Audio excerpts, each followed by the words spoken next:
All right, man. You know what this, man? It's the Halloween episode. We here. My God, man, the super talented, the super dope Fayetteville, North Carolina's own the Grand YZ, man, right here on the pregame party miss podcast with DJ Chase, WDJC, DB, DJ Chase Radio, man, the Grand YZ. How you feeling today, King?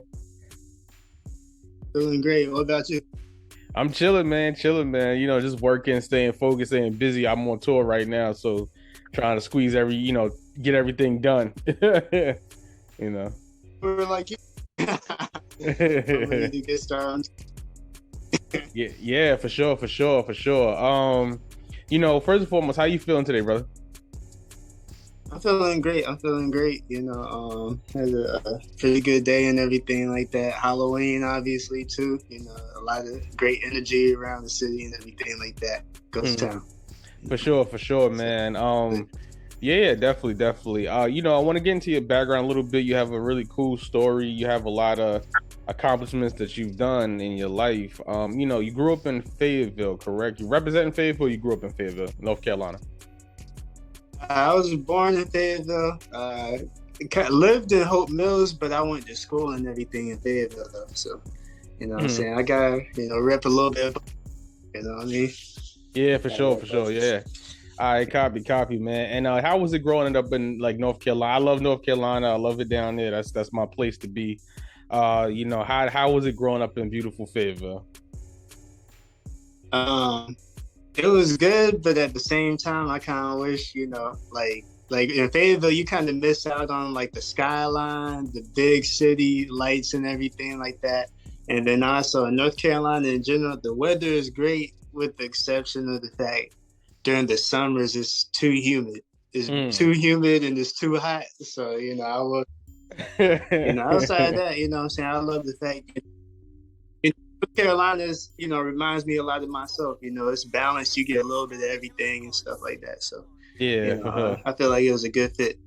Copy. Yeah, no doubt. And growing up, you was actually in a church choir, right? How was that experience, like being in a church choir? Yeah, it was most definitely real good and everything like that. I felt like that was the only time, like that was my first experience actually like singing in public to like other people and everything like that. And what I'm saying, like it was in there. What I'm saying, I learned like a lot of stuff about harmonies, and stuff like that. So I'm most definitely enjoying my time over there. And anybody who was in the choir with me actually know I used a couple of them in like some of the tracks on the album and everything like that. So. Okay, copy. Yeah, for sure. And you was also in the school marching band. What instruments did you play? I started off going into it playing saxophone. Only reason I had went into the marching band originally because I had this crush on this one girl. She was playing saxophone too. Found out she was marching band. People was trying to get me on for a while. Then they was like, old girl in there, right? I was like, man, I gotta go up in there. And so I had started off with saxophone, but then like and everything like that. I ended up playing the trumpet, mellophone, French horn as well, and everything like that. And French horn and trumpet kind of like combined together equals the mellophone. So that's why I was able to easily transition from like. All right, man, we back. So you were saying that you played the saxophone in the marching band, right? Yeah, I had started off on saxophone, and then I slowly transitioned over to like French horn and trumpet, and like playing mellophone. I didn't exactly play those instruments in the marching band, but they was most definitely fun to do like outside and when I'm, around and in normal class and everything like that. So, it was a great learning experience. And marching band is a lot more competitive than I thought it would be. I thought it was just all fun and games. They treat it more serious than football, basketball. Yeah, marching band in the South is where it's at, bro. And like you see drum line, and that's exactly how it is. That joker mad competitive. For sure. Let me ask you still stuck with it, or you just be like, yeah, you just done with it? Like now you graduated college, you done with it? Actually, when I had first got to college, I was struggling, so much with like my grades and everything like that. I was saying, I was just like, let me get to these books and Yeah, yeah, yeah, for sure, for sure. And now 2012, I got a chance to go overseas to play the saxophone. How was that experience? That experience was amazing. You know, I had did the student ambassadors program through people to people and everything like that. Mm, Couldn't rip off rip, so they basically handed us like these little gift cards and everything like that with like coupons for like coupon cards with like Jimmy John's, Pizza mm. Hut. That we was going everywhere. Me and my mom was going everywhere selling them. Like we was going to church selling them. Like Yeah, we that's like cool. That's cool. Yeah, Walmart everywhere. Like yeah. That's dope. That's dope. And another cool part of your story is your stepfather. He had a radio show with the mayor of Fayetteville. Is that correct? Did I read that? yeah. The mayor, his name is Module Pitts. What's he called? His brother, it was the mayor of Fayetteville and everything like that. And so Mm. like a radio talk show and everything like that. Me and my mom used to always be tuning in all the time, showing love and support. And like the radio show is bad lit too. And Yeah, he was a big Kobe fan, and I'm yeah, a LeBron fan. So when it came to sports, he was always going back and forth. yeah. I'm a Kobe guy, so we gonna argue about that. Kobe is better than LeBron, bro. Yeah, shout out to Kobe. I got mad love and respect for him, but my guy LeBron, he goes it. You know what I'm saying? He goes it. So We'll see. We'll yeah, see. yeah. But yeah, me and him used to get into debates all the time about the Kobe and LeBron thing. I hear him say something about Kobe on the radio show. I'd be like, man, I heard what you said. I heard what you said about LeBron. For sure, man. And now this is something that was really interesting to me that you wanted to start your own shoe company and actually got a $10,000 investment for your shoe idea. What kind of shoe idea did you have to get a $10,000 investment? Basically, when I had first started the little Young Entrepreneurs Academy thing, like I was Mm, actually in the paper for it as well. It was my first time ever being in the newspaper, like by myself, not as like a whole entity and everything. mm, But I originally had an idea for mood shoes, like shoes that change colors to your mood. And then like there was this one day, this one guy came by he was a speaker and he asked me about my idea and he just shot the whole thing down. He's like, that's a terrible idea and everything like that. And he shot it down so bad to where like the people who was running the whole academy was like, yo, you gotta find a different idea or else you're gonna be out. You know what I'm saying? Like we dang, that's got crazy. So so obviously it must have liked it because they kept it. They gave you 10,000 for it. So I actually ended up having to switch my idea. Like over the weekend, I went on like this college tour at UNC Chapel Hill, and I had seen my mom drive. While she was driving, with no shoes or socks on and stuff like that. And I was just kind of like, yo, like why don't you got your heels on and stuff like that? She's like, I can't drive with heels, and so it made me think of the idea, like convertible shoes, convertible heels. You take the mm. heel off, flat-footed shoe, you put the heel back on and it's like a heel again and everything like that.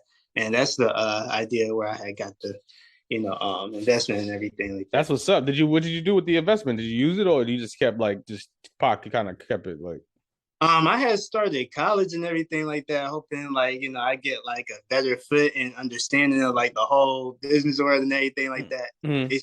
College took all my money. Oh, never mind, never mind. You got it. I totally understand that. I went to college too, but at least you know what. At least you end up graduating. You got a degree in communications and marketing, correct? Yeah. Double major communications marketing. There you go. There you go. That sounds like right up my alley for real. Who was your favorite artist growing up? Like, who did you listen? Because Carolina, y'all got some popular artists right now. Who was your favorite artist growing up? Yeah, like I got a lot of love for J. Cole. I know I'm supposed to say J. Yeah. Actually Drake. You know what I'm saying? Like Okay. and I feel like the main reason he was my favorite artist growing up, I kind of tell everybody like not only the rapping and the singing duality that he shows, but also the fact that like before Drake, Kanye and Jay-Z was my guys and everything like that, and whenever Drake kind of be rapping and stuff like that, you speaking from my perspective, you know what I'm saying? Like, Yeah. Yeah, and Jay, and different stuff like that. And so I think that's like a big reason why Drake is my favorite. And also you gotta think about like what time people are growing up into, Mm. I and all your favorites and stuff like that too. Cause like, if I was growing up in the '90s, I'm pretty sure Michael Jordan would be my favorite. But with No, me Michael growing, Jordan. Let me tell you something. Michael Jordan is the greatest basketball player of all time, bro. most I'm he is. Michael. There is no better than there's no one better than Mike, son. Yeah, you most definitely right on that. No You know, one better than Mike, bro. I tell everybody like, me watching, the growth, like LeBron and everything like that. You kind of get like a Not even connection. close. Not even close to Mike. Not even close to Mike, bro. Yeah, Like like not even is even he's not even close to Kobe, but even to say like because he's bigger than Kobe. But the thing is, he's not like. Let me tell you something. I got to see Mike. Mike was a bad boy, bro. yeah, no, like nobody's close to Mike. As far as Not greatest even of close. Not even close. greatest of all time. Right, you gotta think about like people say, what if LeBron wins like two more rings before he Nah. retires? It's Like, not even. It's not even about the amount of rings. People got more rings than Mike. It's no, just how Mike played. That's what makes Mike the greatest. like it's how he played, and also like the fact that whenever you look at the top anything, like he isn't always number one and everything, but he always like right there, like the top three, top five, and everything. But like I said, Mike is just that dude, bro. Mike is you had to you see you came because you same age as my brother, so you 96. So no, my brother 92, my brother 97, so you're actually a year older than him. So but trust me, there's nothing like Mike, bro. There was nothing that night. Let me tell you something. That even his last championship, right? His prime was like 91, 92, 90. He left for 93, 95, 95, 95, 96, 90, no, excuse me, 96, 97, 98. Yeah. Yeah, not even those 3 years alone is just LeBron's whole career couldn't match what he did in those years, bro. I tell everybody too, like, people like if LeBron wins two or three more rings, I'm like, Jordan did it in 13 years. Exactly. I'm saying, even if LeBron gets six rings, it's gonna be 22 years or something, you know what I'm saying? Like, But it's not even that. It's just once again, it's just Mike is that nigga, bro. Mike is that he had to be this. I hate to kind of sound like that, but see, you got the tail end of Mike. See, I got Mike almost my whole life. I'm born in '87, so I got to see Mike from '90, like from my memory, from like '90 to like '98. You know what I'm saying? So and I'm a huge basketball fan, so I could do this all day.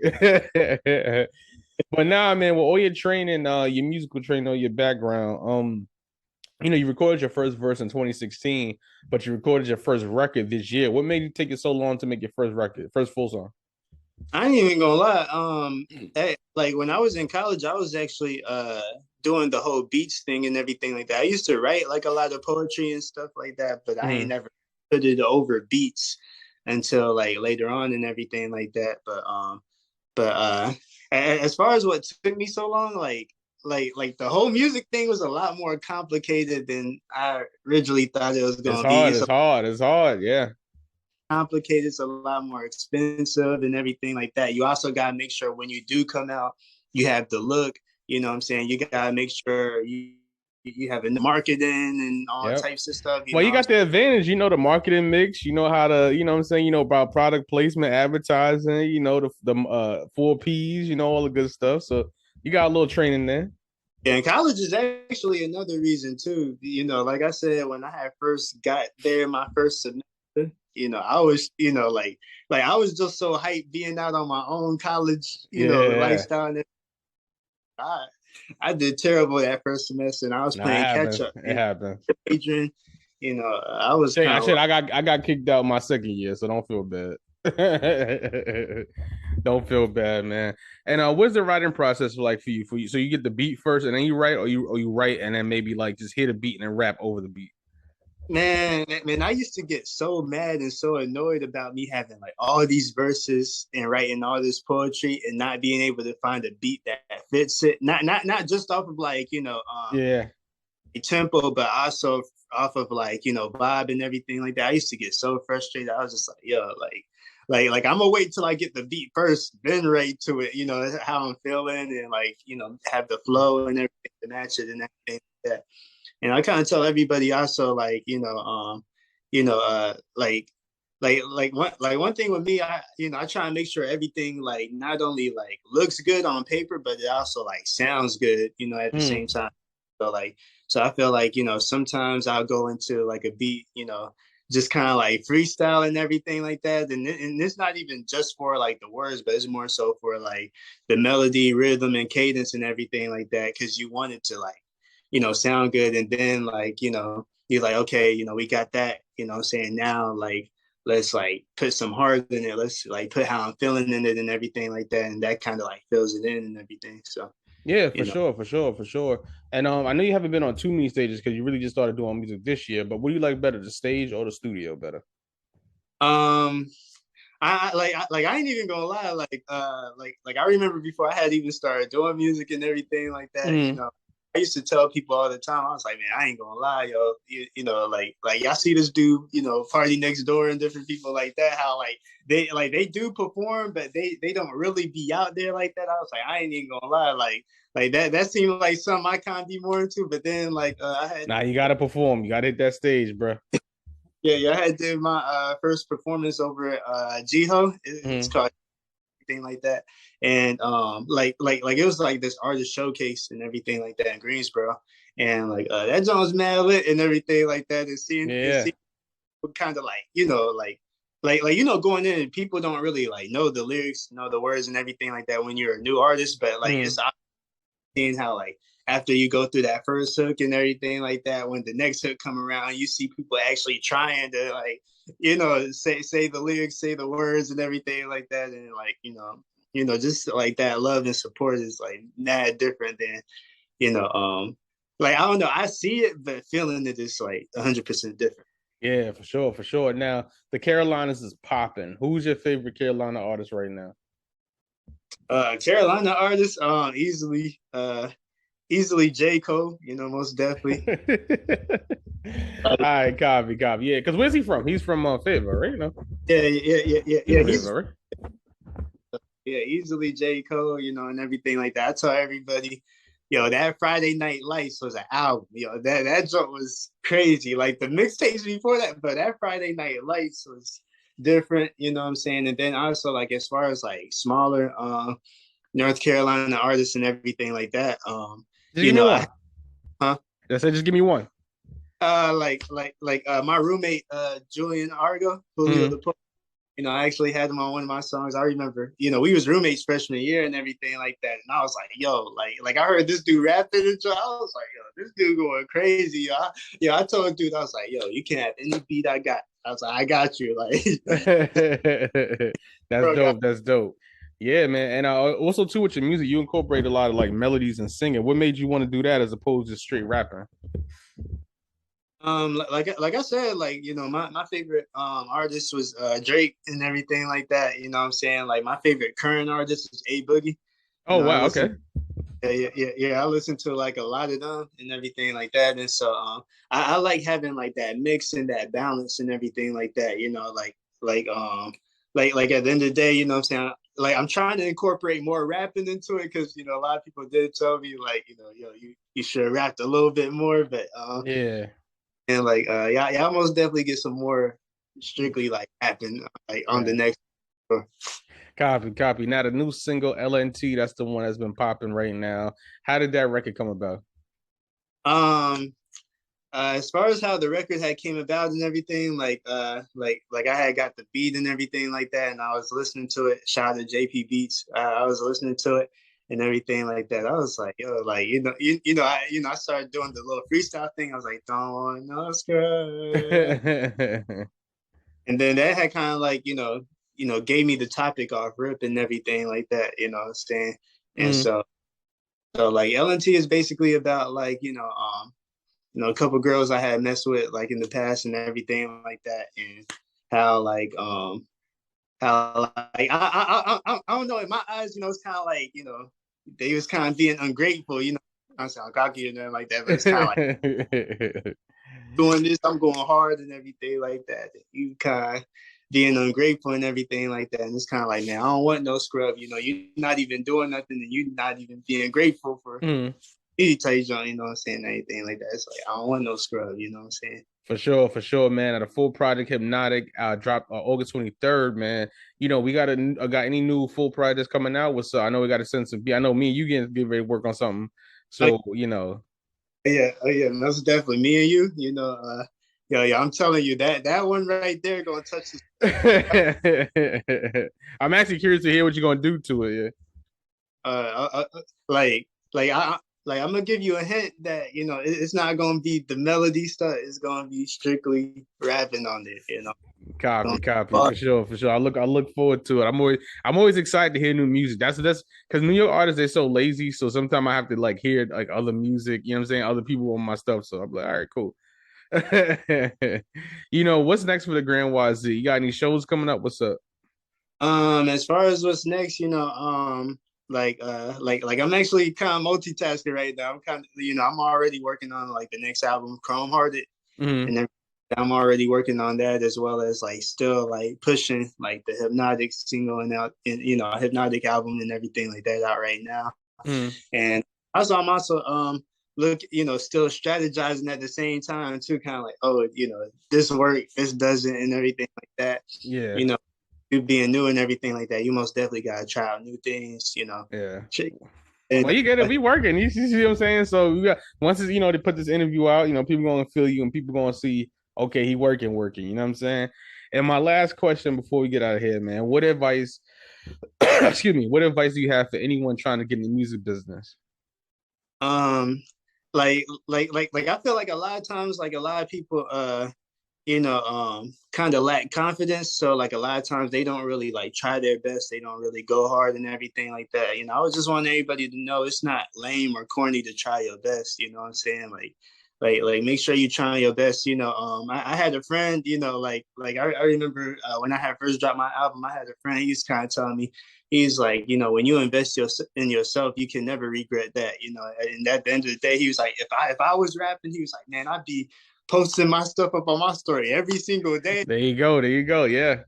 You know what I'm saying? At the end of the day, if you expect other people to support you, you gotta support yourself at the same time too. The exact same. Go hard, So For sure. There we go, man. The Grandwy-z, the Grandwy-z, man. For sure, man. Thank you for coming on the podcast. Fayetteville, North Carolina's own, man. Where can people find you? People can find me on Instagram, Snapchat at the Grandwy-z. You know what I mean? Like, just type that in, you'll find me there and everything like that. I'm trying to get back on YouTube, trying to do a couple of vlogs and everything like that, let y'all see what I'm up to and everything, see the whole experience and everything like that. So, you know what I'm saying? So, yeah, most definitely Instagram, Snapchat, and YouTube, probably like the three main things for sure. For sure. There we go. You know this, man, is DJ Chase, the pregame party in this podcast right here on WDJCDB, DJ Chase Radio, the Spotify podcast and Apple Podcasts, iHeartRadio podcast, and YouTube DJ Chase TV. See the merch, get the Worldwide Sounds Record merch, DJChase.net, DJChaseRadio.com. You know this, man. It's the pregame party in this podcast. Yeah. DJ Chase TV. It's official. Come on. DJ Chase on the pregame